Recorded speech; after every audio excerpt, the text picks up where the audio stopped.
Poltres sa aking nasabi kanina, Danaya. Ngunit bakit pa napakatigas ng iyong ulo? Sapagkat ina din ako, Perena. At nakatitiyak ako na masigit pa ang iyong gagawin sakaling si Flamara o si Mira ang makulong naman sa brilyante ni Gargan. Tunay bang ang Eve Trinitera ay nasa loob ng brilyante? Hindi ba't nasaksihan natin lahat ito na ipakita ni Gargan?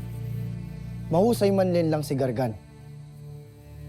At nasaksihan nating lahat yon dahil minsan niya na rin tayong pinaglaruan. Ngunit ito'y winika na rin sa atin ni Cassiopeia. Ngunit paano kung maging ang kanyang tinig ay gawa lamang rin ni Gargan? Pati ang mga ipinakita niya sa atin. Paano kung ang lahat ng ito ay isang palabas lamang? Naniniwala akong nasa kanya ang Eve ng aking anak. Yun lamang magpapaliwanag kung bakit hanggang ngayon ay hindi pa sinusundo ng mga retre ang kanyang kaluluwa. Ngayon kung hindi kayo kumbinsido, ay hindi ko na kayo pipilitin.